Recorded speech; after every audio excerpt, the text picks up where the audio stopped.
15 years ago in Evanston County, North Carolina, the bus let Luis off close to 1 a.m. at a crossroads where the light made a pool, and the rest was a night that belonged to insects. His duffel bit into his shoulder. He was thinking about the girl his parents had in mind, about the shirt he'd wear and the bottle he'd bring her father, about the way his brothers had clapped his back before he left the city and told him not to be an idiot. No rideshare pings. No taxis. The road ran black and thin between scrub pines. From a long way off, he heard the burr of a small engine and saw a jittering lantern's halo. It was a farm van, flatbed, low sides, the kind that carries hay or kids to Little League. On it lay a long white shape, neat and very still. "Need a lift?" the driver said, not unkindly. "I'm headed your way." Luis looked at the shape, then at the road. He told himself it was a county errand, and county business didn't care who got spooked. He climbed up, sat on the side bench, tried not to look. Old Miller Road is one of those lanes people talk around rather than about. It runs between a canal on one side and a stand of second growth on the other. The tree's low branches make shapes that only exist in headlights and childhood. The van turned onto it, tires ticking over patches of replaced tar like slow clock hands. The driver made a few comments, weather, gas prices, and then let the silence gather. The first woman crossed near the creek. A shape in a black veil suddenly made visible in the van's beams. She did not look at them. She simply stepped from left to right and was gone into the trees. Then another. Then another. Each time, the driver's hands tightened on the wheel until the tendons stood out like ropes. Luis turned to look behind him and saw 4 women in black sitting on the back bench, veil over face, hands gloved, still as photographs. He did not know how long they had been there.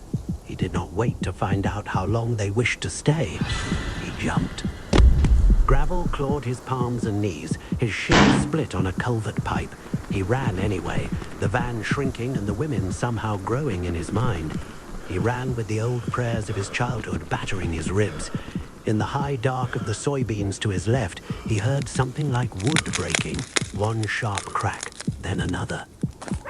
When he crept back, the van was parked crooked. The shrouded body lay where it had been. The canvas bag beside it, somebody's, was upright as if someone had checked for contents and put it back exactly. The driver was gone. The women were gone. The night seemed to wait for his next move. He didn't make it home. He made it 2 counties over to a farm kitchen where a woman with gray at her temples gave him a glass of water and said, "You're safe here." In the blue of morning, he took the first bus back and went straight to the sheriff's office. The clerk who handled releases had a mug that said "Mama Bear" in pink letters. "Any bodies released last night?" he asked. She checked a screen, then a ledger. "No," she said, "but we did sign out a decapitated John Doe 4 or 5 days back. 4 ladies came with the paperwork in order, veils like they'd come from Mass. Brought their own van, we released to them." She took a sip and didn't seem to notice his face. Months later, in town, Luis saw the driver. He was barefoot, shirtless even though it was cold enough to see breath. He was talking at no one and at something at the same time. Eyes gone down some hall nobody else could see.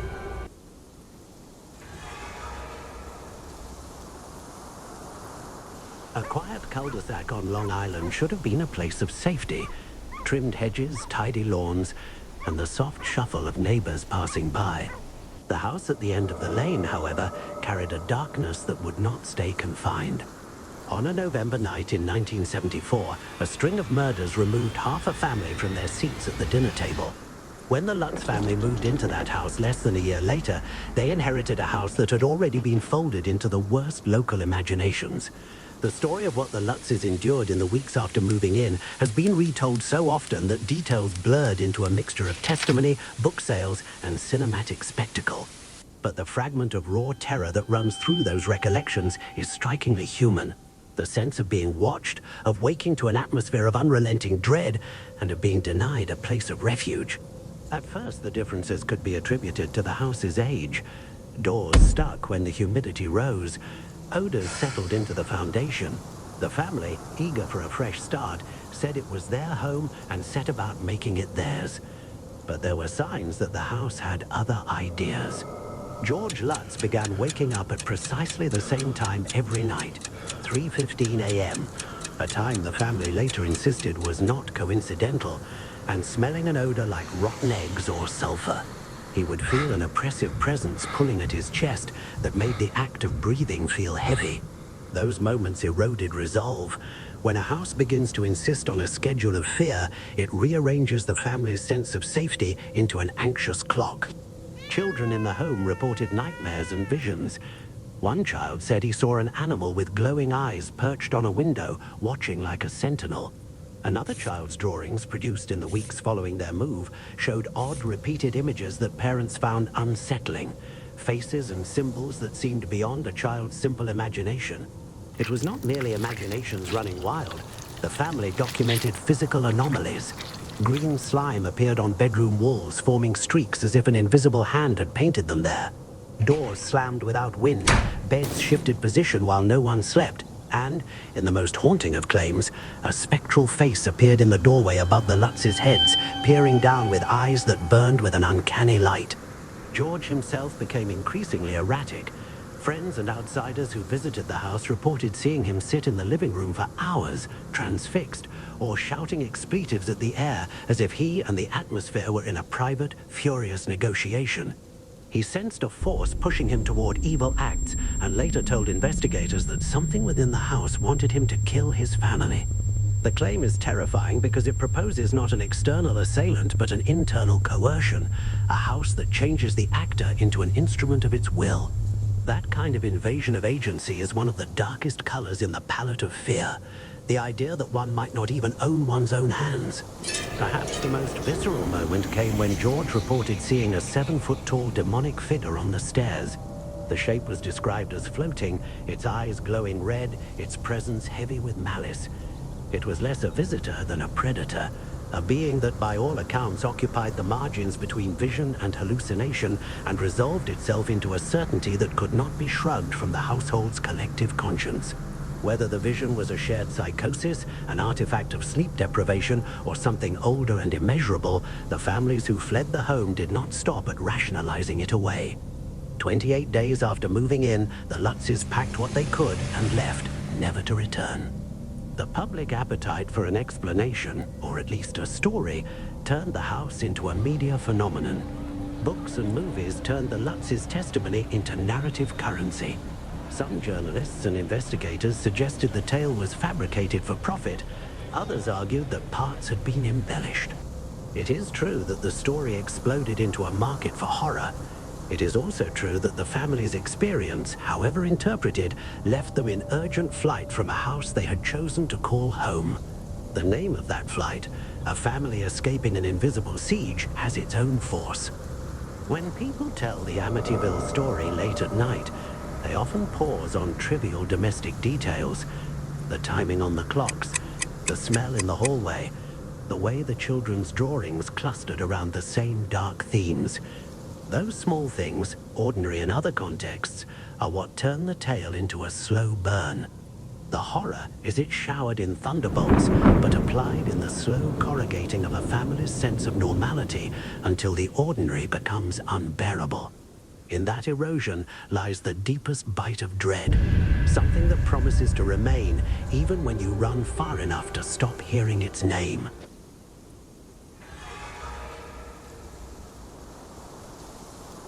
Pennsylvania Dutch country carries its own weather inside the stories people tell. My grandfather was young and stubborn and preferred his own bed to anyone else's hospitality, thank you very much. After his cousin's wedding ran later than late, he looked at the clock in the station and counted backward. Midnight train, 3 miles by track, home by 2. He lit a cigarette for the walking and kept another behind his ear because he liked to feel prepared. On the left of the rails lay a burying ground no one visited because everyone already had. On the right spread a swamp, the locals used to warn children about, because what else do you call a blackness that can take you by the knees and keep you? He had made this walk before. He told himself that knowing a path is better than lighting it, and he stepped out. He saw something by the fence line, shape that didn't belong. Bent away backs aren't meant to bend. He finished his cigarette. He lit another and held the flame up so close to his face he squinted against the heat. The shape didn't change. There's a say in those parts, if you out crazy, crazy changes its mind. So he did something that made no sense except to the part of him that wanted to live. He took off his pants, tied them around his head like a turban, and walked like a king toward nothing at all. When he got home, his mother made a sound he remembered hearing only once before, when a calf stood up and fell over wrong. He slept like drowning. The next night, a hurricane lamp swung in his room and made weak suns on the wallpaper. He saw the door, and he saw, simultaneously, something come through the door that hadn't opened. It was as tall as a man and covered in hair that looked like it would be tinder dry under your palm. Half asleep, he told himself he was dreaming. Then a hand slid under his neck, and another slid under the bend of his knee, and he rose off the bed as if he weighed nothing at all. His throat closed like a fist. He tried to make a sound. He couldn't. The room tilted in slow degrees. At the doorway, something loosened. His voice, the hold on him, and he fell hard enough onto his parents to knock breath out of 3 bodies at once. The lamp swung so crazily it made a dozen suns on the wall, then steadied like it remembered itself. In the morning, his mother plucked coarse black hairs off his skin, the way wives pick burrs off wool pants after a walk in the fields. They were too thick to be his, too long to belong to any animal they knew, and when she held one up to the lamp, it shone like a string pulled from a black sweater and made you think of fire.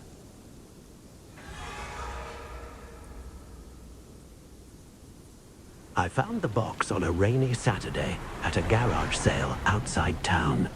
Dented milk crate full of dated camcorder tapes with scrawled labels. Christmas '95, Eli's second B-Day, August '96. The woman running the sale shrugged when I asked how much. She wanted the crate gone. The tape smelled like mothballs and attic heat, and one of the labels had bled with water into a soft black smear. The first 2 tapes were predictable. Crooked candles, off-key renditions of Happy Birthday, unwrapping paper flying through the air. They were the kind of personal footage that feels warm in your hands because someone else captured the ordinariness you forget you miss. I made copies, old habit, archive everything, and let them sit on my desktop for later. The third tape I put into my old camcorder on a whim because the label looked cleaner, August '96. It started like the others. My eyes reached for the same cues, the same comfort. A backyard party, a child in a plastic crown. The camera bobbed on one wrist, catching a man trying to clap. The audio breathed as the party did. Laughter, a dog, a television murmuring in the house. Then, unexpectedly, the track slurred. Not like bad tape, but like a voice that had been wound the wrong way and resealed. The child leading the song began to sing, but the voice broke into itself and bent in the middle. Faces in frame twitched, but the mouths continued. A mother in the background handed a plate to someone, and the person's hand repeated the motion after a beat had passed. I scrubbed backward and forward until my mouse pointer wore down. The same hour of tape was a loop of its own logic, gestures repeated out of sync from the audio. In frame, a child in the far background, a kid who had been playing with a balloon, looked straight at the camera and said calmly, "Are you watching me now?" The hair on my arms rose. I replayed the section and slowed it down. The child's eyes didn't blink. The voice carried an odd metallic ring to it, like a bell recorded through a pillow. I sent the clip to a friend, Lena, who collects weird media. She sent back 3 messages in a row. "Don't stick around too long. It's different." I think I found a frame that wasn't there before. When I asked what she meant, she sent a single screenshot with the timestamp frozen on the cake cutting. In the image, the birthday singer's smile was stretched into something that blurred toward the camera, and in the right-hand corner there was a face that was not part of the family. A girl with hair that caught light like oil, a mouth that seemed to be forming the same words as the child in the background. "Are you watching me now?" By the third viewing, my room had grown cold enough that the camcorder's tiny green light looked like a heartbeat. On the tape, the faces began to misbehave more clearly. The aunt's hand raising a glass repeated the same motion twice, but a fraction of a frame off. The dog's head flicked at empty air, and then again a beat later, as if two streams were trying to sync and failing. At one point, the camera turned to the living room, and a picture on the wall showed a family, clearly the same family. But their eyes were wrong, slightly too still, the whites a touch too bright. Someone in the family footage, an older boy, turned toward the camera and mouthed something the audio didn't catch. I wrote the letters down. Don't. I had the impression the tape was correcting itself around a gap. I took the tape into town to a guy who still collects old players and swore he could digitize anything. We sat in his shop with a bank of monitors and the blur of fluorescent light. He fed the tape and we watched. Halfway through the shaky birthday song, the frame hiccuped. When the tape stuttered the second time, we both heard it. A voice low in the static, dense and corroded. A plea that had been smeared across the audio like oil on water. The voice said, "Don't look for E." When I looked to ask him if he'd heard it, his face had gone slack with a kind of recognition that looked like memory. We thought we had isolated the anomaly. We extracted the clip, cleaned the audio, reversed the section, and slowed it. The reversed voice was clearer. Under the scraping tones it said, in crisp syllables, "Please don't watch." The boy in the footage, who didn't exist in any of the names on the crate, had been looking not at the camera but at something behind it. The thing behind the camera was not a person. It was more like the negative space a person leaves when they're missing. That night I dreamed of the child who asked if I was watching. In the dream he sat at the foot of my bed, perfectly still, and mouthed the phrase. When I woke the next morning, my phone had a new photo. Single frame of the tape saved as an image. I did not remember taking it. I posted a clip in a forum under a throwaway account because nobody wanted to be linked to things like this unless they planned to be brave. The replies came slow at first and then fast. Others had found similar frames in archived home movies, a repeating motif across different tapes from other collections. An extra face in the corner, a question that did not belong, hands moving slightly out of phase. One user claimed to have found the same child's name scribbled on the back of a school portrait, but when asked for proof, they vanished. Another posted a comment saying they had played the tape at midnight and woke at 17 to find their doorway occupied. The comment disappeared before I could read the replies. I took the tape back to my attic and wrapped it in a plastic bag. For a week, I lied to myself that ignorance would keep it at bay. The doubt didn't last. One afternoon, I found a new cassette taped to the inside of my front door with a single word written on it in thick black ink. Watch. There was no handwriting evidence, no prints, and my door had been locked. That night, I threw the tape into my backyard fire pit and watched the plastic melt into a small, angry pool. The smell of burning tape was like a memory being erased. By morning, the crate was gone from the shelf where I'd put it. In its place was a Polaroid taped to the wall above my desk of my living room, my couch, the lamp, my desk, shot from the corner where the camcorder would have been placed. In the photograph, someone sat on my couch, a small figure with hair like oil and an expression I couldn't match to any person I knew. It raised its mouth as if to speak, and the flash had frozen the lips into an impossible, slow question. I have not touched another tape since. I keep my camcorder unplugged, the battery removed, and the attic light switched to the opposite side of the house from where cameras like to settle. People tell me to be reasonable. That old tape warps. That pareidolia makes patterns where there are none. Maybe they are right. Maybe it was nothing but faulty magnetism and coincidence. But sometimes, when I pass a stack of old photographs in a thrift shop or a crate of tapes at a yard sale, my fingers pull away like someone's breath has gone cold behind me. If you ever find a discarded family tape with a clean label, August, June, Christmas, be careful. Don't watch the whole hour. If a child looks at you and asks, "Are you watching me now?" answer with the kind of silence that keeps both of you safe. If you can, throw the tape away. If you must keep it, mark it with a paperclip in the middle of the reel and vow not to watch past the first 30 seconds. I just know that once you look long enough into the frames that aren't yours, something will learn to return your stare.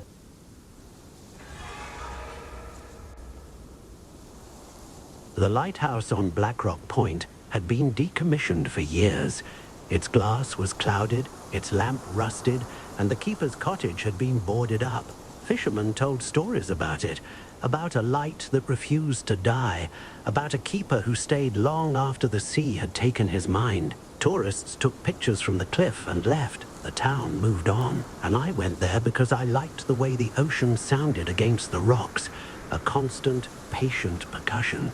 The path to the lighthouse wound through scrub and saltbush, and when I reached the cliff, the tower rose like a white tooth against the sky. The door was unlocked, which surprised me. Inside, the spiral staircase climbed into shadow.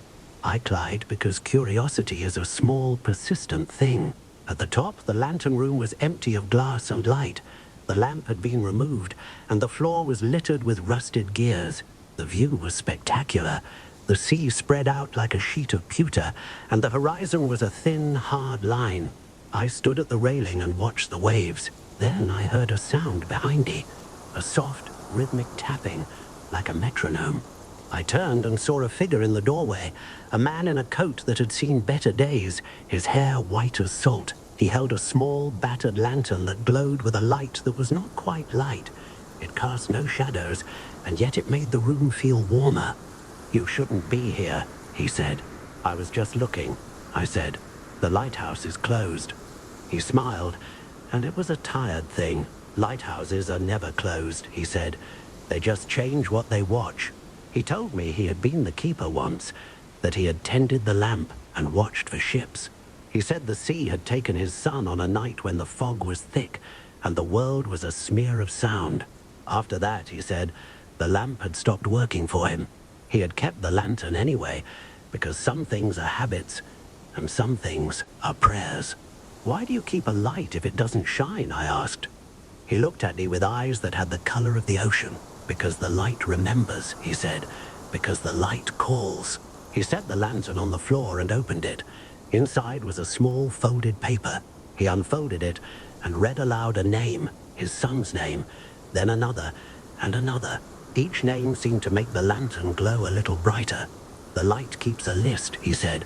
"It calls the names of those who are lost." I thought of the ships that had been wrecked on Black Rock Point, of the families who had waited on the shore. The keeper told me that sometimes the light called and the sea answered, returning a piece of what it had taken. Sometimes it returned nothing. The lantern, he said, was a ledger. "Can it bring people back?" I asked. He shook his head. "No," he said, "but it can bring what was left behind. It can bring a shoe, a locket, a scrap of cloth. It can bring a name." He handed me the lantern. When I peered inside, I saw a small, pale object, a child's toy, water-stained and soft. The keeper smiled. "It came back last week," he said. "A fisherman found it on the rocks." I left the lighthouse with the lantern in my hands and the keeper's words in my head. For nights afterward, I would sit on my porch and listen to the sea and think of names. The lantern seemed to hum with a presence, as if it were waiting for someone to call. One stormy night, when the wind was a living thing and the waves were teeth, I dreamed of a ship on the horizon. The lantern's light cut through the fog like a blade. A figure stood at the bow, waving. I woke with the taste of salt and the certainty that the lighthouse had called. The next morning, I returned to Black Rock Point. The keeper was gone. The lantern sat on the railing, its glass clear and its flame steady. I picked it up and felt a warmth spread through my hands. Inside, a small scrap of paper fluttered, a name I had not seen in years, the name of someone I had loved and lost. I do not know what the lantern does with names. I do not know if it calls them into the world or simply keeps them safe. I only know that the lighthouse without light still watches, and that sometimes the sea returns what it has taken. The keeper told me that lighthouses are not for ships alone. They are for memory. If you ever find yourself at Black Rock Point and the lantern is lit, do not assume it is a trick of the mind. The light remembers.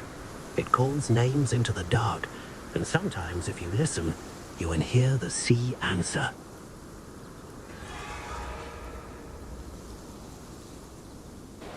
Old Town Chicago, the kind of Friday night where the city air smells like hot stone and the river. I had just cracked my prayer book to say Compline when someone knocked with that neighborly double tap, knuckles on wood that say, "I know you're home." "Who is it?" I called. No answer. Another knock. "Who?" "Hey, Matt," a voice said, warm as a hand on the shoulder. Open up. I swung the door wide. My father-in-law stood on the landing, smiling. His driver hauled up 2 grocery sacks heavy enough to dent thigh. Beside them was my nephew Nate, and a girl Nate's age, 8 or 9, hair blunter to shoulders, t-shirt with a faded daisy pressed over the heart. She looked uppity and smiled the way kids do when they're trying to polite in front of someone else's grown-ups. Come in, I said, stepping back. The chain clanked. The hall light threw a yellow pool across our hard wood. I meant to ask whose daughter she was, but my wife called from the kitchen about a pot threatening to boil over, and I set my book down and went to help. Even while my hands were on a saucepan, I kept thinking, I know everyone. Who is she? When I finished Compline, I turned and found my wife behind me. Who's the girl with Nate? I asked. What girl? She said, eyebrows pinched together. The girl who walked in right there. I pointed. My father-in-law sat in the armchair, head bowed over his rosary. The driver was setting the sacks on the dining table. Nate was in our son's room, stilting his legs out to watch cartoons. There was no one else. When I asked Nate, he shrugged without looking away from the screen. Just me and Grandpa, he said. Days later, I had the cat with me up on the roof deck. A lazy loop of summer, watering the pots while the sun shrugged itself down the far side of the buildings. Our cat is a coward in a fur coat, always ready to climb onto the nearest human if a paper bag flinches. That day she went rigid, as if someone had put her on pause, ears forward, whiskers like drawn blades, a low hum in her throat. Her eyes tracked my right shoulder, then scraped slowly left, 1 foot at a time, as if watching someone pace behind me. There was nothing behind me but a parapet and 7 stories of air. Stop it, I whispered, to her or to whatever tuned her like an instrument. I crossed myself. The air felt suddenly dense, like the seconds before a thunderhead lets go. The stairwell cat came on a different night, when the building felt empty as a jar. We'd seen a white cat slip into a neighbor's place more than once, and then simply not be inside when the neighbor looked. Near midnight, I cracked the door, put bare feet on concrete, and followed it up the steps. The building had gone quiet enough that you could hear your own breath bounce off the painted cinder block. The cat moved with a deliberateness that felt rehearsed. Up 1 flight, turn, pause another, its tail a metronome. The roof gate was shut with a fat brass lock. There was nowhere forward to go. The cat turned the corner and was not there. Not ran, not jumped, not slid under, just wasn't. I said aloud to an empty stairwell, "You're not allowed here." And the echo that came back sounded like an answer you didn't understand, but believed.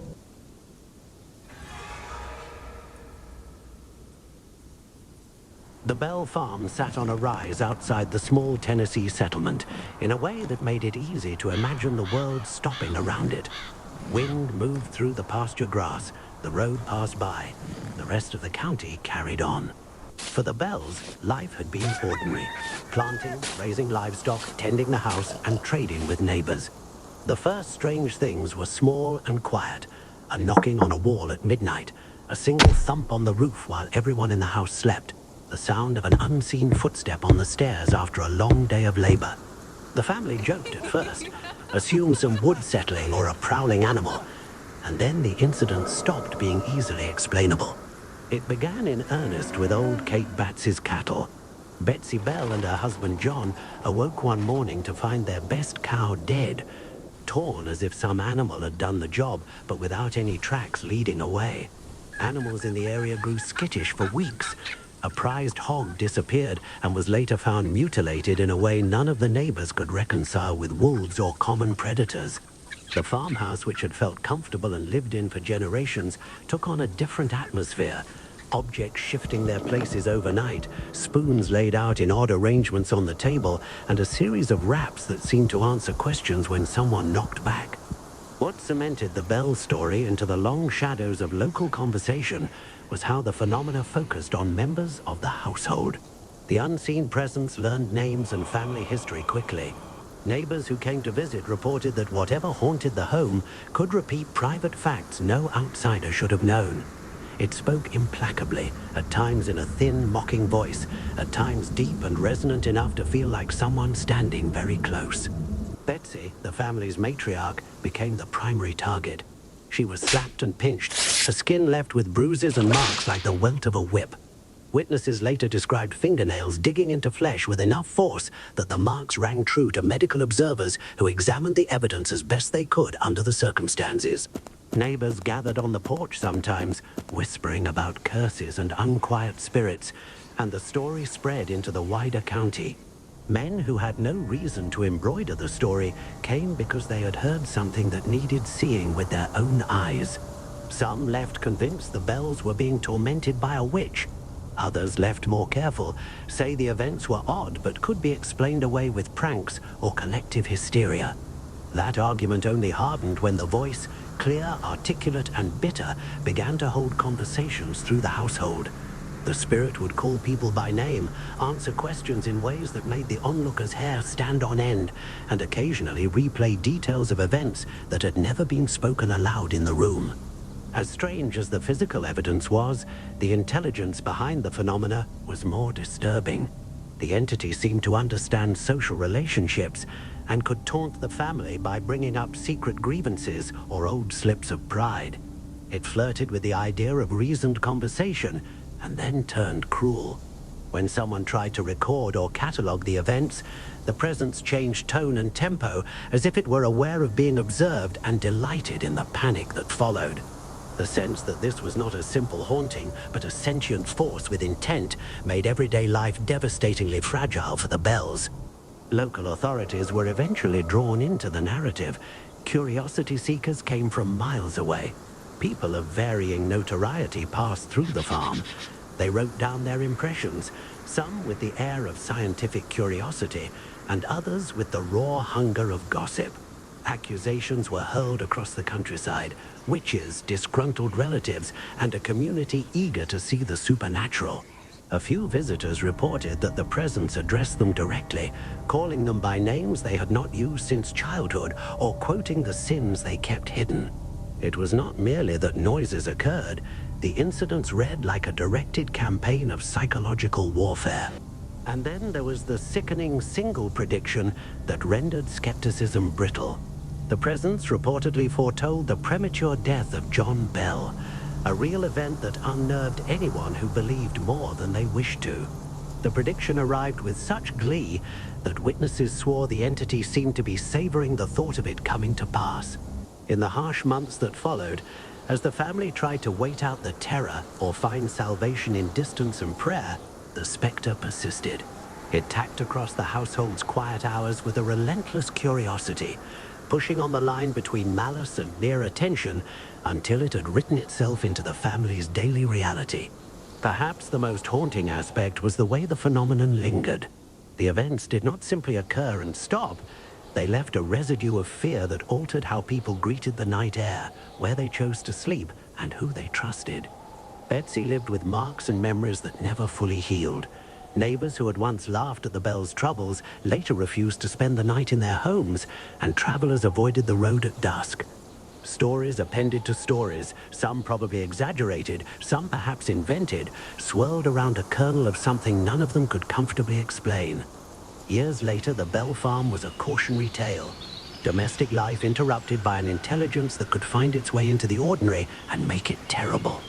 That terror is simply about unseen hands or creaking floors. It is about the erosion of the private self.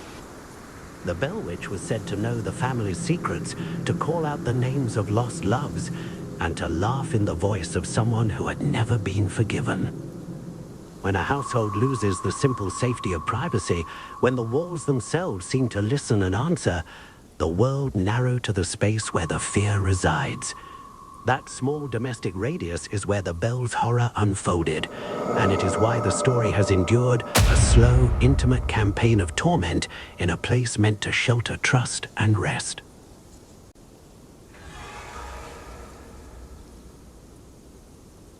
In a mill town in the Pacific Northwest, fog that stuck to your hair, pines that made constant whispers. My friend's parents were living in a company house while his dad managed a shift. His mother was very pregnant. That slow, deliberate sort of pregnant, where the world narrows to the next chair and the next measured breath. Miss Alma came 3 mornings a week and did everything that feels like salt and light in a home. Clean things, put them where they belonged, hum under a breath while she did it. She was tall and spare, and the sort of dependable that makes you forget what chaos used to look like. Then she didn't come. One afternoon, my friend's mother was standing in the living room, trying to breathe through a pain she thought might never end. The knock at the door was so normal, it felt like a joke God was playing on her.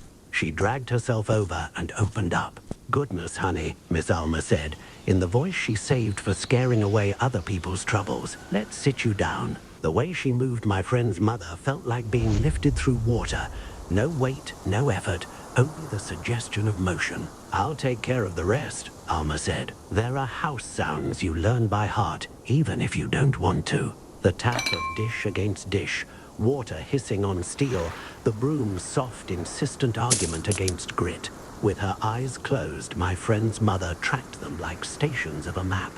The glass of water Miss Alma pressed into her hand tasted as if she'd forgotten how good water could be. Cold, sweet, the world's throat-clearing, the first thing anyone ever drank when the lights came on. Later, the sound started again. My friend's mother stood and leaned in the kitchen doorway. Miss Alma turned, smiling as if caught play a favorite song too loudly. When Mom walked down the hall, she saw Alma seated on a stool by the bathroom sink, arms sunk in suds up to the elbow, humming the same tune. She went back to the kitchen, and Alma was there too, drying a plate that had no water left on it. The next morning, Miss Alma arrived with a paper sack. "For you," she said. Inside was a big jar of dill pickles, still cool from the store. My friend's mother laughed and cried at the same time. "How did you know?"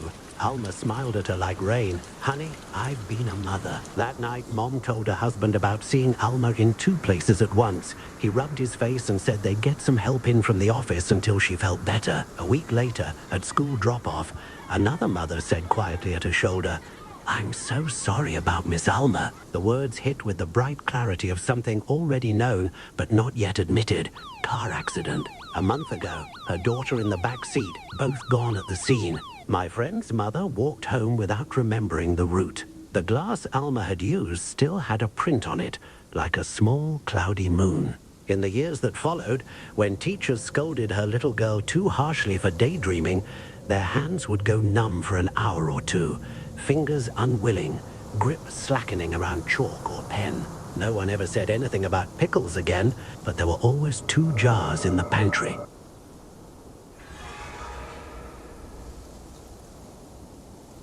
I grew up in southern Minnesota, and this happened in the late 1980s at my Grandma Ruth's place on the edge of Willow Creek, a little farm town fringed by soy fields, cattail marsh, and a slow brown creek under a veil of willows. My mom told me this, and I still get chills. Grandma's farmhouse sat at the very end of a gravel road, no neighbors beyond, just the marsh and a stand of old cottonwoods. It was quiet in a way that made your ears ring. That summer, my mom's cousin had a little boy named Aiden, 3 years old, pale and bright-eyed, always darting around like a sparrow. One afternoon, Aiden vanished. The grown-ups fanned out across the property, calling and calling. Near sundown, they found him under the low willows by the creek, half hidden in the tangle. He was breathing, eyes open but vacant. He said he's gone to play by the water and didn't remember anything after that. That evening, everything broke loose. Aiden's body started jerking in awful fits, his back arching in ways a child shouldn't. His cries sounded wrong, like there were 2 voices in his throat. Grandma sent my uncle racing into town, but out there a phone call didn't mean help would arrive fast. A family friend, Father Daniel, the priest from St. Bridget's 2 towns over, arrived and began prayers, blessing water and tracing a cross over Aiden. Before he could finish, Aiden shot off the bed and bolted for the door with a speed no one thought possible for a toddler. They dragged him back from the same willow stand by the creek. Outside, Father Daniel took Aiden's dad aside and said quietly, "This is beyond vet. You need a priest who's trained for this." By the time my uncle rolled back with a doctor, the seizures had ebbed and surged like tides, and the doctor could only say, "Get him to Mayo." They took Aiden to the ER. Tests, scans, nothing. "No known neurological disorder fits this," the doctor muttered. "Sedatives barely touched him." After 3 days of hell, the hospital social worker suggested a specialist the diocese sometimes used. A priest-exorcist drove up from Chicago, Father Thomas with a nun from his parish and a sacristan. He listened to everything and then said the strangest thing I've ever heard. 7 spirits have set their eyes on him. Each maimed, one without a hand, one without a leg, one blind, one deaf. They keep together. They've made a home by your creek near the willows. He stood at Grandma's fridge, tapped the little rectangle that was the marsh. Here. He insisted on 3 consecutive sessions at high noon in the backyard. Whatever happens, he told the nun and the sacristan, do not stop praying. Keep the litany of the saints going. Keep the bell ringing. Day 1. They marked off a space in the grass and sat Aiden and his father inside. Father Thomas began the rite with a crucifix in one hand and a small vial of holy water in the other. The nun prayed the rosary in a steady cadence. The sacristan rang a small handbell, stroke by stroke. The moment the prayers began, a wind rose out of the marsh and hit the back of the house like a freight train. The cottonwoods thrashed, shingles lifted, the kitchen windows rattled like teeth in a glass. Then, silence. Aiden sagged, exhausted. Day 2, the same, only harder. By sunset, Aiden seemed calmer. He ate, took a few steps, even held Grandma's hand and met her eyes. That night, Father Thomas barely slept. At dawn, he said he's dreamed 7 dark figures stood by the creek bank, warning him not to return. You won't finish. He went anyway. Day 3, he redrew the boundary in the yard. No matter what, he told them, do not stop. When the rite began, the sky went a bruised green, though it was a clear June noon. From the back steps we watched, frozen, as the willows stand by the creek bent in two, every branch driven flat to the ground, as if a giant palm were pressing down. The bell faltered. The nun's voice hiccuped into silence. Father Thomas barked for them to keep praying, and they tried. But terror jams the throat. What happened next still wakes me. Something no one could see lifted Aiden straight up inside that marked space, folded him like a rag doll, and slammed him to the turf. The ground jumped. Then everything went quiet. So quiet you could hear geese high overhead and, through the open kitchen window, the ticking of the clock. Aiden lived, but after that day he never spoke again. He never walked again. His head grew disproportionately large. His little body stayed small and stiff. My aunt and uncle took him to every specialist they could find, from Minneapolis to Boston. No one could name it. No treatment made sense. For the next 27 years, Aiden was simply there. And every night, as soon as the sun went down, someone else was there too. Neighbors, delivery guys, cousins, anyone who came after dark saw it. A tall black figure at the edge of the yard, sometimes on the porch in the shadow by the swing, sometimes in the back room doorway. Not moving, just watching. People stopped visiting. Those who did would have suffocating dreams, wake with fevers that broke by morning, or spend the night in the bathroom for no medical reason. In 2003, Aiden died quietly in his sleep. After the funeral, the black figure was never seen again. The house lightened, like a pressure had lifted. The willows slowly sprang back, wild and messy as ever. There's one more piece. In the middle of those years, Aiden's father and my uncle drove east to see an elderly Monsignor in a small New Jersey parish. Someone people swore could untangle the worst cases. Bedridden, he couldn't travel, but he listened and then handed them 2 sacramentals, a small vial of holy water with blessed salt and a St. Benedict medal. For 7 days, he said, mix a pinch of the salt into the holy water, have the boy drink it and bathe his forehead. When you're done, pour the remainder into running water. And this medal, keep it where you can see it on the way home. When you arrive, place it under the boy's pillow. They started before dawn. Just a mile from Grandma's road, on asphalt they knew like the backs of their hands. The car bucked hard, as if they'd hit an invisible speed bump. The medal, clipped to the sun visor, snapped loose, skittered somewhere into the dash. They pulled over, took the car apart as best they could, combed the ditch with a flashlight. They never found it. To this day, my uncle swears the road itself rose up under them just to shake that medal loose. That's how my mom told it. I've been back to the farmhouse many times. It looks like any other old place now. Peeling paint, a creaking swing, a creek that smells like mud in July. But if you're there alone at dusk, you'll find yourself glancing toward the willows without meaning to, and you'll walk a little faster to the back door without knowing why.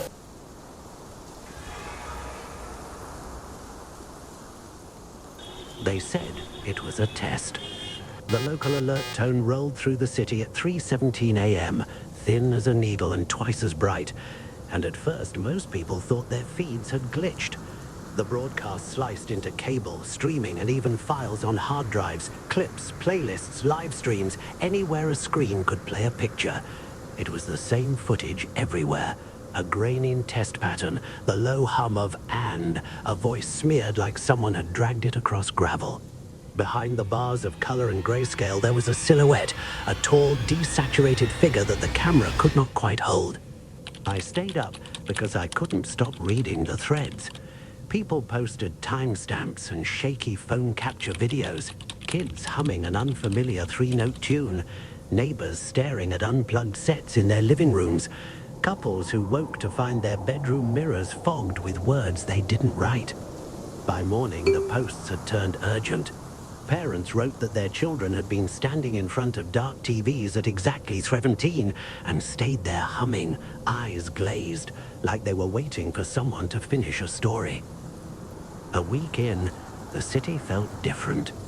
There were pockets of emptiness, apartment blocks with all the curtains drawn, bicycles still chained to racks, coffee mugs sitting cold in sinks.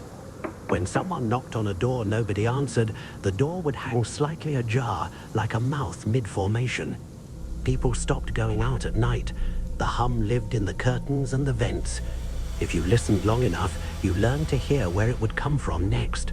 My neighbor Mara started a live stream the second week. Her caption read, 3:17, watch with me. She set her old camcorder on a tripod and left the frame.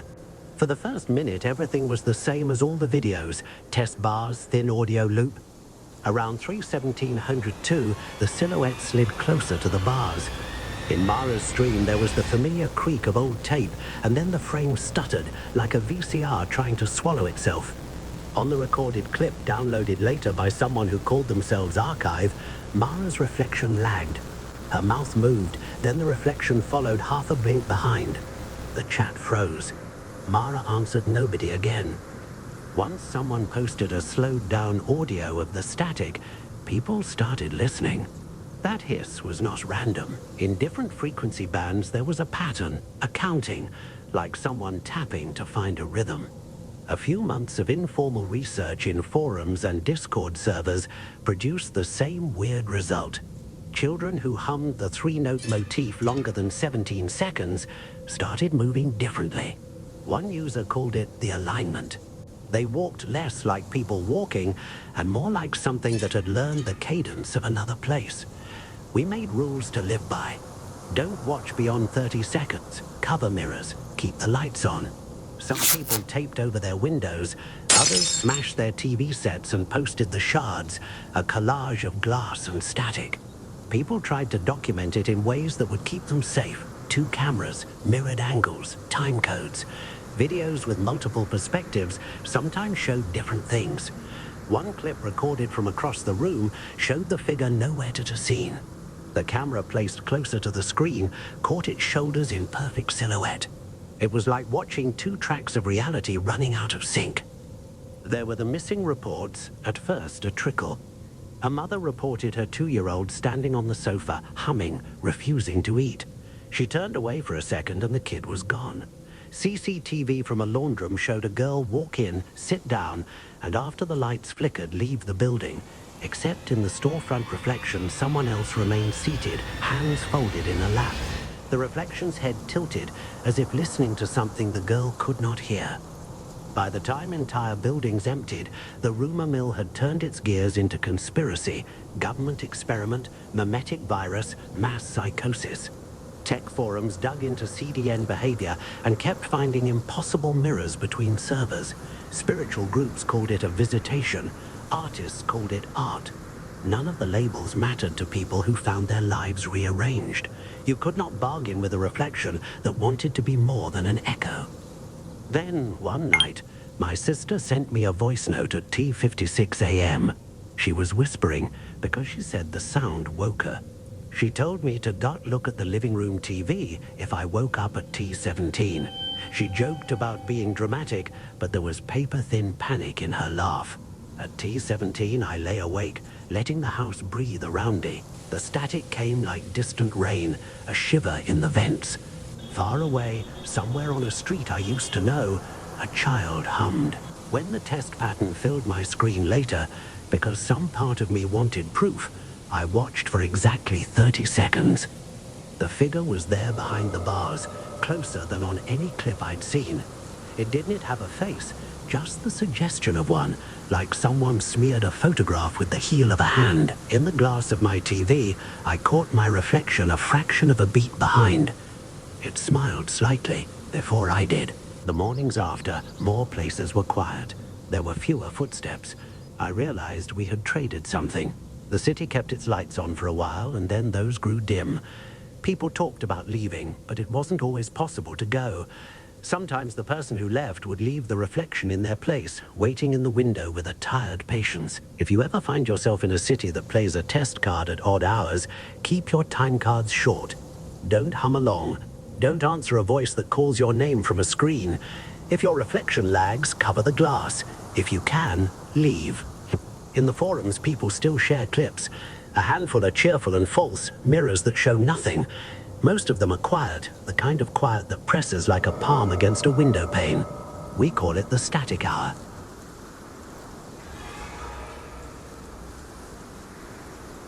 Galesburg, 1987. The kind of night the cornfields go silver and the air grows thin under the stars. My friend's grandfather had walked people through coughs and rashes and night terrors long enough to know how sounds change at 1 a.m. after a burial. The men at the cemetery had stamped their feet and said goodnight. The last car had been swallowed by the road. The shovel had rung hollow on the dirt and then fallen silent. He took the path he always took, past the potter's field, over the ditch where someone had once laid boards, up to the county road where the blacktop held the day's heat like a mouth holds a secret. The cat that crossed him was just a cat. The dog a moment later was a big one, but there are big dogs everywhere. He thought of how people tell themselves stories to quiet the inside of their heads, and kept walking. The potter's field had a fence that had always looked tired, and a sign that had always seemed angry. No fires, no trespassing, no dumping. He had read it so often his eyes slipped over it like rain over old paint. That's why the fire beyond the fence hit him in the stomach. His eyes were not prepared to tell him anything new. Orange light made a cradle, and in it lay the outline of a body in the strange surgical clarity of a night on fire. Around it stood men, tall, straight, still as cut posts, their faces turned together toward him as if time had hiccuped and made a single long moment hang in the air like breath held. He walked on. Because you do. Because you tell yourself people still break rules and get away with it, and maybe you just saw smoke and no more. 50, 60 yards on, he turned his head, and from that distance, those faces still seemed to be looking back at him, like coins at the bottom of a glass. He turned down the dirt lane toward home, the kind that makes its own noise under boots, gravel lightly snapping like someone rolling their knuckles. 100 yards from his gate, something moved by the burn barrel everyone in that county had. He could smell it. Wet cardboard, old ink, a sweetness like paper saved too long. The man standing there had shoulders he recognized from an hour ago, and fingers he could swear he had seen splayed on the stuttering light of fire. The stick in his hand cracked when he flexed it, dry in the damp. My friend's grandfather woke on the mudroom floor with a bruise blooming on his temple and a rooster make an unholy racket, as if he already knew the story they were going to go tell no one. The next day they went back to the field with men and their hands and their opinions. Nothing. No ash, no char. The fence still old, the sign still angry, the fire nowhere you could put your finger.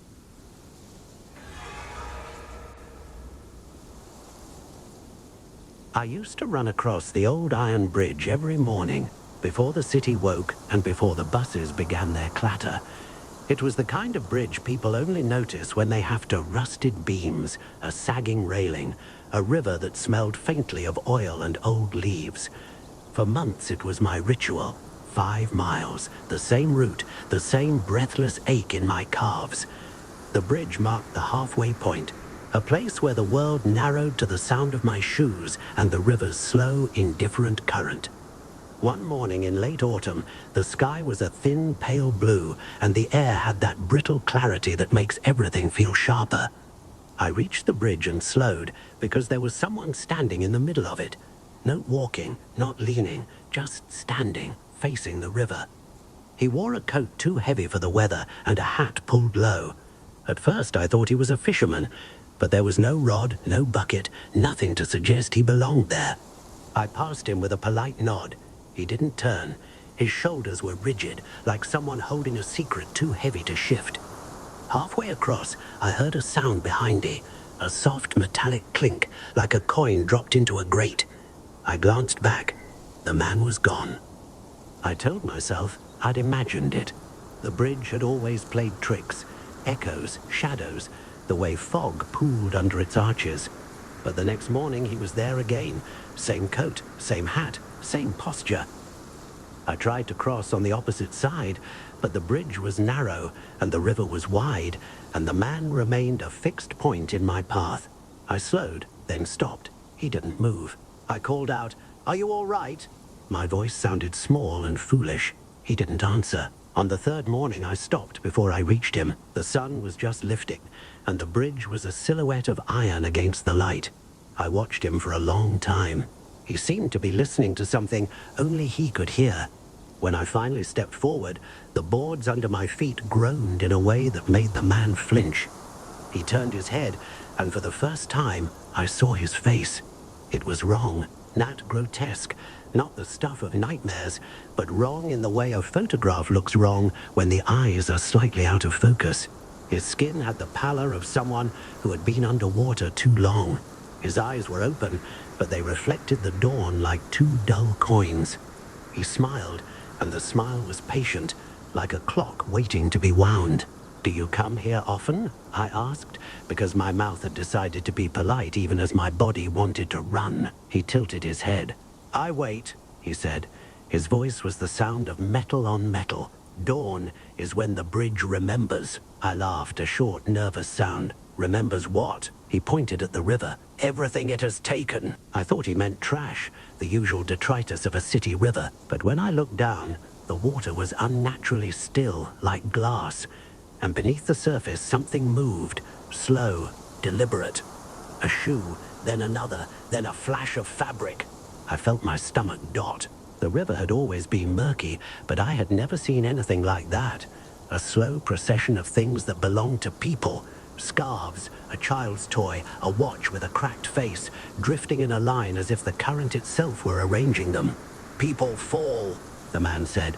"People forget. The bridge keeps what they leave."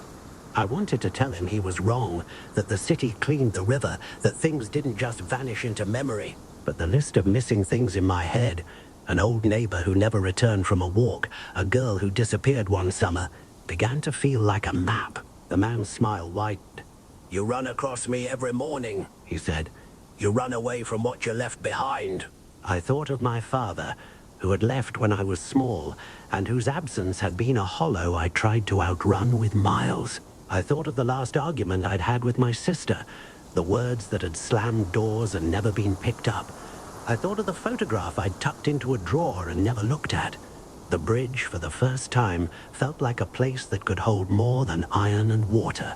"Why me?" I asked. "Because you cross," he said simply. "Because you come back." That night I dreamed of the river full of faces, of hands reaching up and then slipping away. I woke with the taste of rust in my mouth and the certainty that I had to go back. At dawn I stood on the bridge and waited. The man appeared, as always, and this time he did not speak. He reached into his coat and pulled out a small, damp object wrapped in cloth. He handed it to me without looking at my face. It was a photograph. My sister, laughing, hair wild in the wind. I had thought it lost years ago. My hands shook as I held it. The man nodded once, as if satisfied, and stepped toward the railing. He looked down at the river, then at E. "Some things the bridge returns," he said. "Some things it keeps." I asked him if I could take the photograph. He smiled, and for the first time his eyes were clear. "You can take it," he said. "But remember, the bridge remembers everything. It will always ask for something in return." I left with the photograph in my pocket, and the man's words like a stone in my shoe. For weeks I ran with the picture folded against my chest, and each morning the man was there, sometimes with a watch, sometimes with a child's mitten, sometimes with nothing at all. Each time he offered me something I had thought lost, and each time I felt the bridge's weight settle a little deeper into my bones. One morning I crossed and the man was not there. The river was empty, the boards quiet. I kept running, but the city felt different, thinner, as if someone had taken a seam out of it. That night I opened the photograph and found tucked behind it a small rusted key. I had no idea what it fit.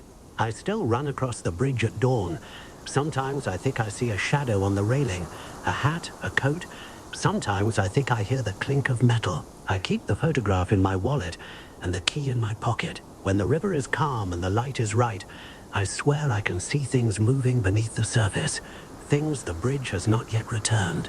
And sometimes, when the city is quiet and the dawn is thin as paper, I imagine the man waiting on the other side, patient as a clock, ready to trade what I have for what I have lost. The bridge remembers. I have learned to listen.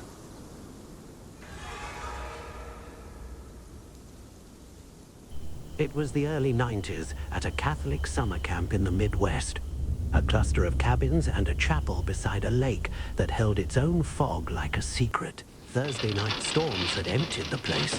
Most of the boys had gone home for Saturday. Only 2 stayed in the long bunk room, Evan and his best friend Zach. The camp chaplain, Father Martin, had said night prayer with them in the chapel, then gone to his cottage. Lightning made the lake flash like hammered tin. A little past midnight, someone pounded the bunkhouse door. "Even!" a voice snapped, crisp, familiar. "Open up!" Evan shook himself awake. Zach snored softly, face half buried in his pillow. In the bright wash of lightning, Evan saw the outline of the door. Roman collar, the thick silhouette of a cassock under a raincoat. "Father Martin?" Evan called. "Move!" the voice said. "There's a wedding reception, late night supper. Wake Zach, we're going." It sounded right. It looked right. But as Evan slid the bolt and pulled open the door, a smell hit him. Sweet sour, like meat turned under a light. The figure's smile, lit for a heartbeat by lightning, showed too many teeth. "Hurry," it said. "We're late." Zach stood, swaying, eyes glazed the way people look when they're more asleep than not, and obeying only the echo of a command. They stumbled out into the rain. A van sat idling under pines.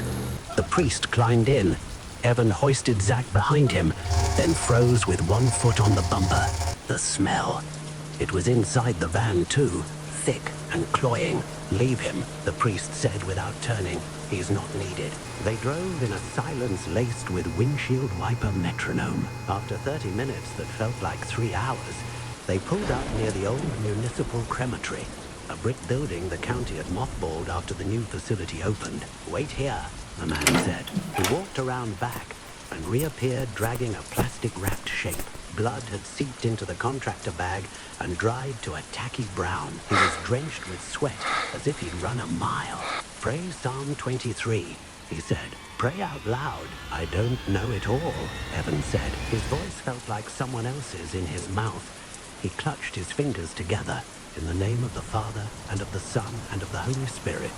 The man's face rippled. The laugh that came out was wrong, wet and tearing at the ends. The plastic sagged like a breath being taken, and through a rip, Evan saw a face he knew. Zach. Limp, grey, eyes partly open to nothing. "This is tonight's feast," the thing said, the last word sliding into a growl. The prayer softened the meat. It shed shape like a shrug. Black fur rolled up its arms, jaws lengthened, nails clicked on metal. A massive dog doubled the van's darkness and pressed its muzzle to the corpse. Barking flayed from the trees like sparks. A pack flowed out of the shadows, tails stiff as if they were spears. One darted forward and sank teeth into Evan's calf. He fell, scrambled, slipped on wet needles, and ran for the chapel. Only door he could imagine that would open. It did. He slammed inside, locked it, and dragged himself onto the side altar, clutching at the statue of St. Joseph for balance. The dogs threw themselves at the wood, claws scrabbling. The statue rocked, tilted, and with a sound like a knuckle cracking the head, broke off and struck the marble with a hollow clop. The bell, somewhere in the rafters, chimed a single note. Then, nothing. He woke in daylight. His mother was there, hands on his face, crying. The sheriff's cruiser idled in the drive. Zach had been found before dawn in the scrub near the camp. People talked. The chaplain took it like a blow, said he'd never come to the bunkhouse. Some didn't believe him. Later, when Evan could stand without seeing the room pitch, the parish priest told him what he already knew in his bones. Sometimes the mask is the point. Months after, Father Martin fell asleep at the wheel on a straight two-lane under a blue sky. The car went through a fence and kissed a tree. Evan went to the funeral and could not bring himself to stand near the casket.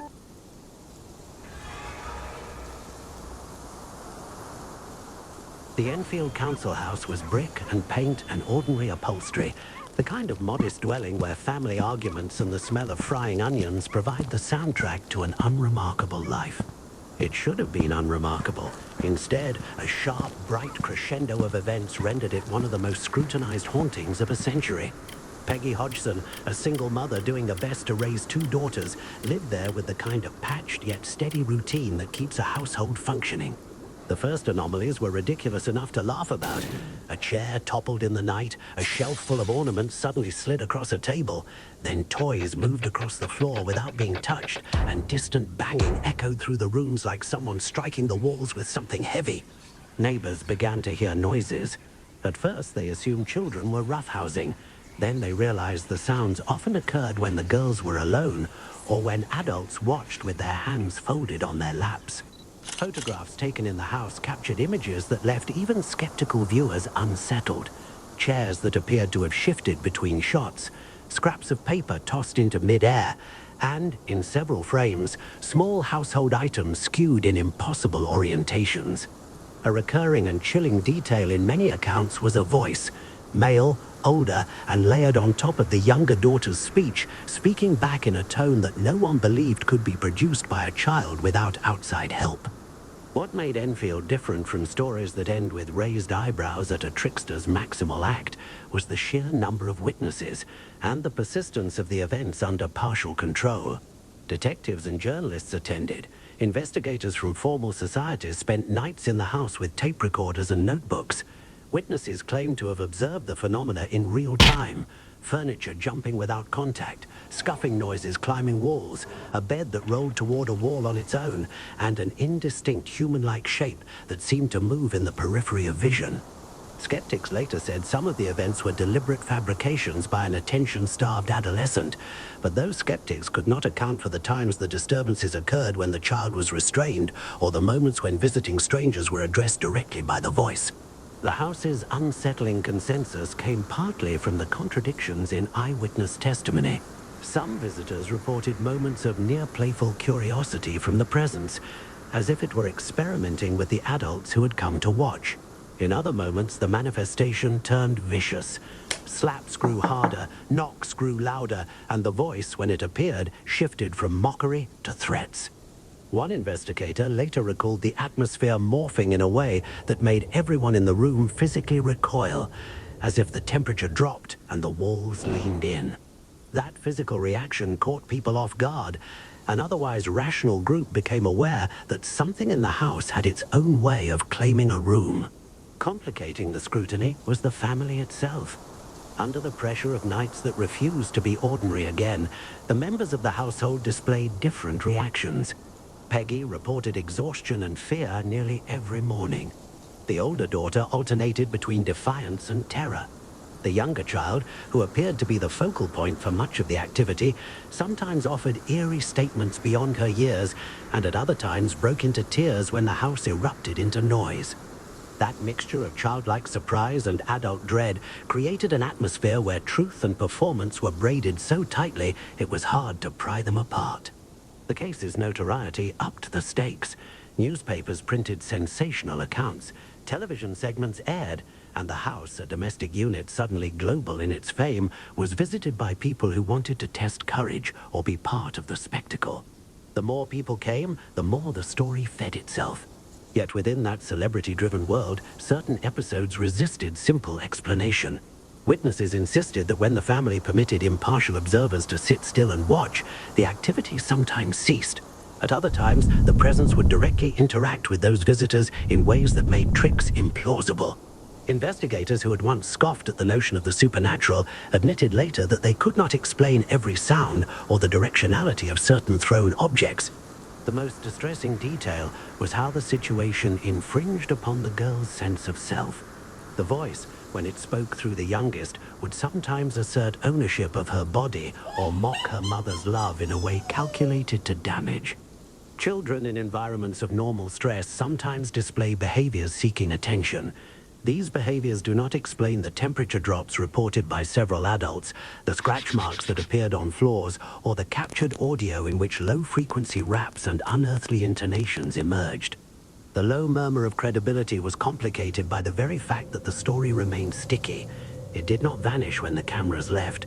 The family moved out eventually, but the house and the memory of the noises continued to ripple through the neighborhood.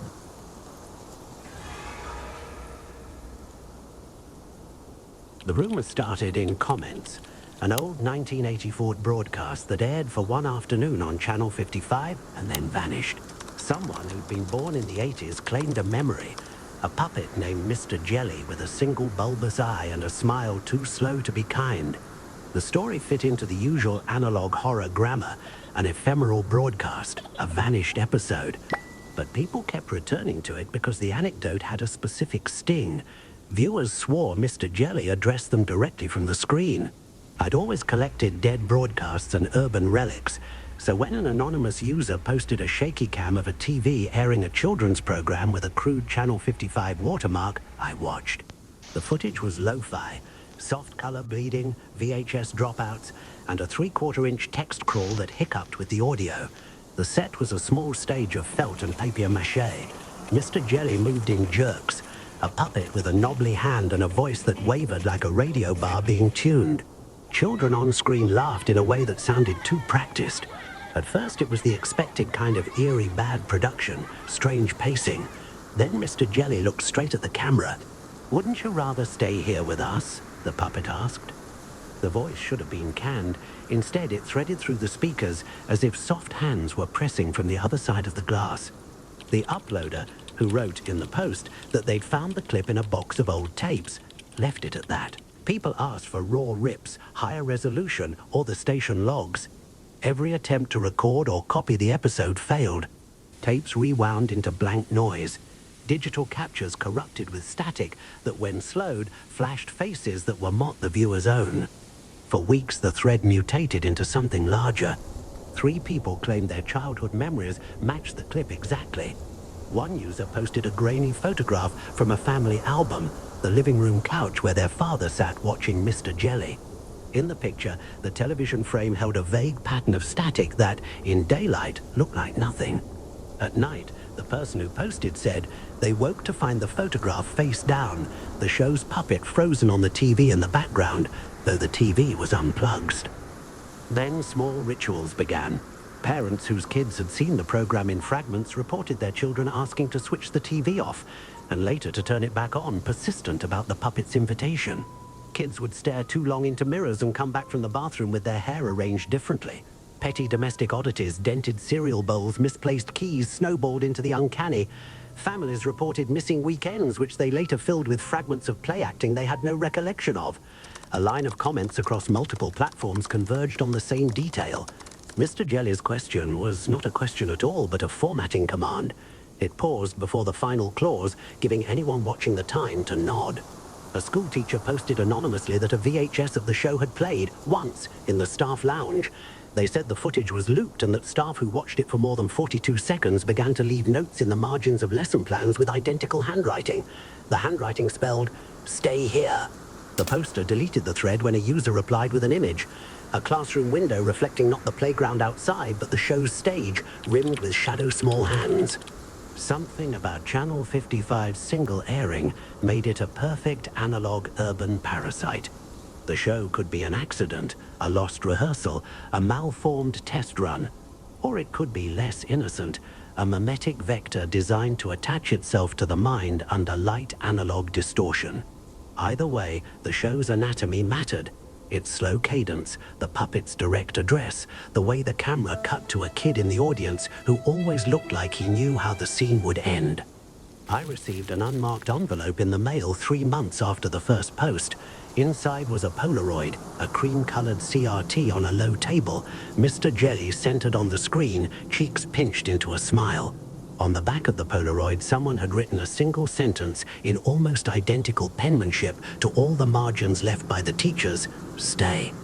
The photograph itself was warm to the touch, as if it had just come out of a hot developer machine. I wasn't the only person to receive such an object. Others posted similar pictures on late-night threads, an anonymous global exchange that felt like private mailers in a slow-burning network. Keen collectors and forum sleuths pieced together a pattern. People who watched past the first minute often reported missing family members the next day. The absences were odd, small things at first: a neighbor's cat not returning, a houseplant left unwatered. Then people began noticing that the missing were those who had been near televisions the longest, the ones who had let their eyes linger. The puppet's audience thinned, and the gap it left made a new audience. Those who remained, those who watched the frames where Mr. Jelly's gaze seemed to sink deeper than felt might allow. Recordings of attempts to rebroadcast the episode were posted and deleted in a loop. Each repost would corrupt in a different way. Static that spelled names in negative space, chroma shifts that showed faces peeling off like pages, a hiss that when reversed said, "Come." The thread's active users developed a lexicon: channel drift, puppet lag, reply frames. Someone embedded a small binary audio token in a video that, when decoded, output a single string of numbers: 1111. Another image posted with it was a screenshot of a living room at 11 p.m., the remote lying face down, and Mr. Jelly in the corner of the TV, smiling. At a point, suggestions of ritual turned into warnings. Theories about memetics became manualized caution. Do not pause the tape. Do not record on 2 devices simultaneously. Never press play after midnight. People tried to cleanse clips by inverting colors and adding white noise, but the show refused to be sanitized. Mr. Jelly would find a way back into frames the edits had missed. Those who claimed to have destroyed their copies posted later that they could still hear the puppet in the hum of refrigerator compressors and the low static between radio presets. The show, when you watched it closely enough, did not so much invite as instruct. It offered a room warmed by the image of childhood and a single, simple question that folded into the architecture of attention. The more people who tried to catalog it, the more it seemed to learn how to keep looking for new windows. Several months after the Polaroid arrived, I woke at 3:11 a.m. to an unfamiliar noise in my apartment. A slow, abrasive tape scrape like nylon against Velcro. I turned my bedside lamp on. The TV was off. When I moved to unplug it, the reflection on the screen scared me because it was a beat slow. Room's mirror image lagging under the glass. At the edge of the screen, a small puppet hand pushed into the frame like a finger pressing from inside a curtain. It was not Mr. Jelly on the TV. It was something shaped like him, small and patient. I haven't found any intact tape since. People still whisper about Channel 55 on certain boards, and new posts appear sometimes, grain photos, half-heard audio. The show lives in the way analog things do, not as a file you can own, but as an experience that slips across devices and takes whatever patience it needs. If you hear a child's voice invited like a promise on a late-night broadcast, if a puppet smiles too long into your room, do not record it. Do not save it, and do not nod when it asks if you like to stay. There's a reason children's shows are designed to be ephemeral. They bind attention, and attention wants a place to live. Mr. Jelly was not the first thing to find those places, and he won't be the last.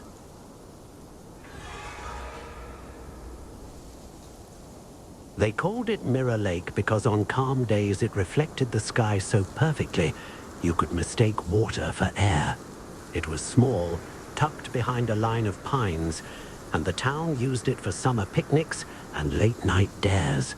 The lake had a reputation for being polite. It didn't swallow people whole. It didn't have whirlpools or teeth. It did something stranger.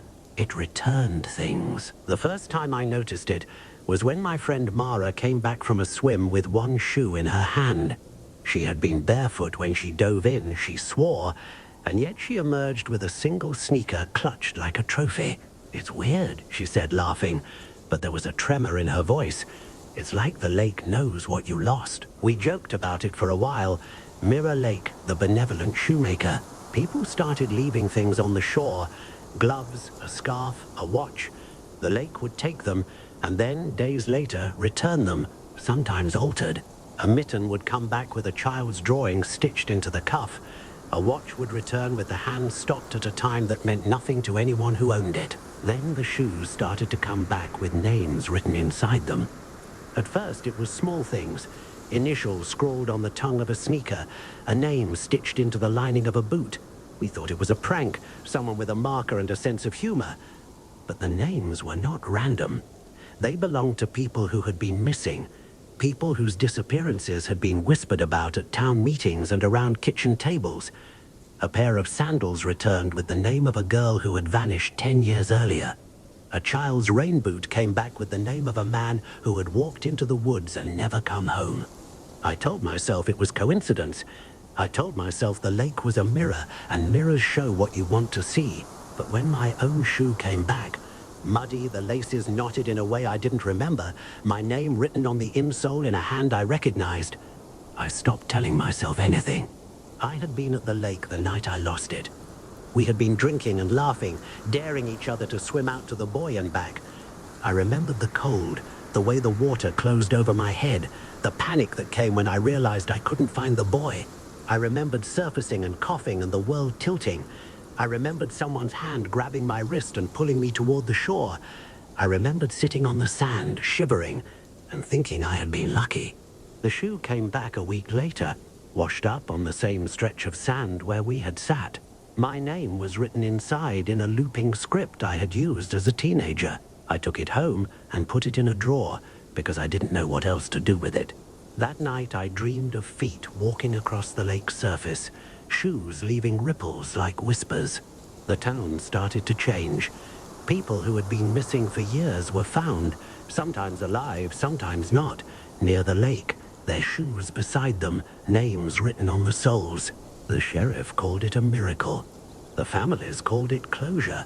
But there were other things the lake returned that no one wanted. A child's stuffed rabbit with its eyes sewn shut. A wedding ring with a name engraved that no one in town recognized. A photograph of a woman standing in front of a house that had burned down decades ago. I began to notice patterns. The lake returned things that had been lost in anger or in haste. It returned items that had been left behind in the middle of a fight, a slammed door, a night of running. It did not return everything. It did not return the things people had buried on purpose or the secrets they had swallowed. It returned what had been abandoned, not what had been hidden. One autumn evening, when the pines were a black line against the sky, I walked to the lake alone. The surface was a sheet of glass, and the moon hung low, a coin. I sat on the sand and watched the water breathe. After a while, something bobbed to the surface. A single shoe, old and waterlogged, its leather softened by time. I reached out and picked it up.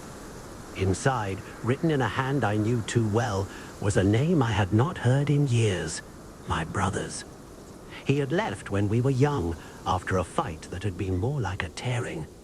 He had walked out of the house with a duffel bag and a face like a closed door. We never saw him again. The police had searched, the town had whispered, and then life had moved on. I had told myself he had chosen to leave. I had told myself I had no part in it. The shoe in my hand felt like an accusation. I walked the shoreline, calling his name until my voice was hoarse. The lake answered with a ripple, and then a small, pale object that washed up at my feet. A note, wrapped in oilcloth. Inside was a single sentence, written in a shaky hand. I didn't eat to go so far. I sat on the sand until dawn, the note in my lap and the shoe at my feet. The lake kept breathing, patient as a clock. People came and went, and the town tried to make sense of what it returned. Some said the lake was a mercy, a way for the lost to be found. Others said it was a ledger, a place that kept accounts and demanded repayment. I began to bring things to the shore, small things I had lost over the years, tokens of apologies I had never given. I left them on the sand and watched the lake take them. Sometimes it returned them, altered, with names written inside. Sometimes it kept them. Once, it returned a pair of gloves with a child's drawing stitched into the cuff and a note that read, "Keep them warm."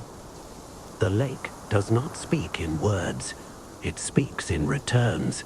It gives back what you have abandoned and keeps what you have buried. It is not kind or cruel. It is precise.